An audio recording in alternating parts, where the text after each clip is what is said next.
حضرت داؤد علیہ السلام کی 900 بیویاں تھی. اللہ تعالیٰ کو شکایت کی یار باری تعالیٰ کچھ ضعف محسوس ہوا. اللہ کا 900 بیویاں نہ چاہتے تیرے گی نہ کمزور رکھے گی بنا. آخر گوشت کے بنے ہوئے سریہ تو نہیں ہے. تو اللہ پاک نے حکم دے دیا کہ انڈے شوق سے کھاؤ. ہمارے وزیر اعظم ماشاءاللہ ہم کو مرغیاں اور انڈوں کا انتظام کر رہا ہے. ماشاءاللہ شیخ چلی کو لوگ یاد کریں گے. حکمرانوں کے منہ سے قیمتی باتیں اچھی لگتی ہیں. لوئی سڑی دے خلے نے کچا خبر بدخکار ہے تو خلا خپا دے.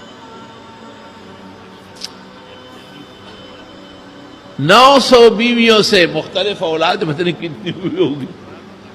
اخیر میں اللہ تعالیٰ نے ایک کنیز کے بارے میں کہا اصل کہ داؤد اس سے نکاح کرو. اللہ آپ کا حکم ہے تو بھائی اچھی ہے.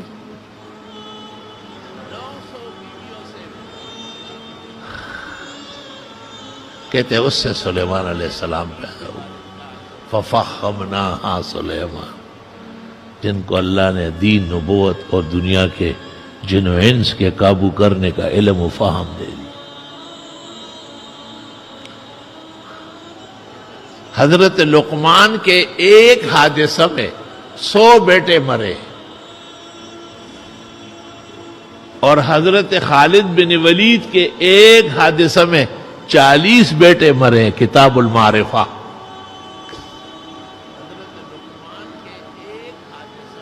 کیسے کہتے ہو کہ 2 بچے اچھے؟ تمہیں شرم کرنا چاہیے. پیغمبر کے 4 بیٹے ہوئے ہیں، 4 بیٹیاں ہوئی، 8 تو یہ ہوگا. حضرت علی کے حضرت فاطمہ سے حسن، حسین، محسن، ام کلثوم 2 تو نہیں ہوئے.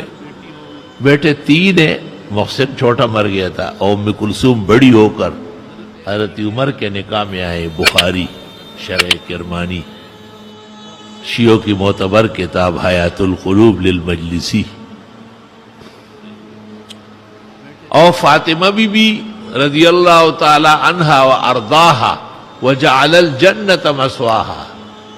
جب بی بی صاحبہ کا انتقال ہوا وفات رسول کے 3 مہینے بعد تو حضرت علی نے بنو حنیف قبیلے میں شادی کی اور اس میں سے 16 لڑکے اور 16 لڑکیاں ہوئی ہیں. واہ واہ واہ. فوج ظفر موج. بڑے لڑکے کا نام محمد ہے، دوسرے کا نام ابو بکر ہے، تیسرے کا نام عمر ہے، چوتھے کا نام عثمان ہے. یہ نبوت کا خاندان، یہ گران خلافت، یہ شیر و شکر ہے آپس میں. وہ محمد ابن الحنفیہ کہلاتے ہیں. امتیاز کے لیے کہ یہ بی بی فاطمہ کا نہیں ہے، بنو حنیف والی عورت کا ہے. اور وہ کان افقہ و اعلم حتی الحسنین یسألان عنہ. حسن مجتبی بہت بڑے عالم، بہت بڑے فاضل، وہ کامل و اکمل ولی، اور حسین مجتبی یہ ان سے مسائل پوچھتے تھے چھوٹے بھائی سے. امام ابو حنیفہ نے کہا ہے صحابہ رسول کے بعد سب سے فقیہ اس امت کا محمد ابن الحنفیہ ہے. اللہ اللہ. وہ ذرا سیاست سے کنارہ کشتے. تو یہ کہنا کسی بھی بزرگ کا یا بڑے صاحب کا یا کسی ناکارہ لوگوں کے ایجنٹ خطیب کا وہاں موجود ہونا اور اس مجلس میں یہ خرافات ہو کہ خاندان منصوبہ بندی کے ذریعے مسلمانوں کی افزائش روک لی جائے، یہ مناسب نہیں. یہ مسئلہ غلط ہے شرعاً. اللہ قرآن میں کہتے وَأَكْثَرَكُمْ نَفِيرًا، شکر کرو میں نے تمہاری نفری بڑھا دی.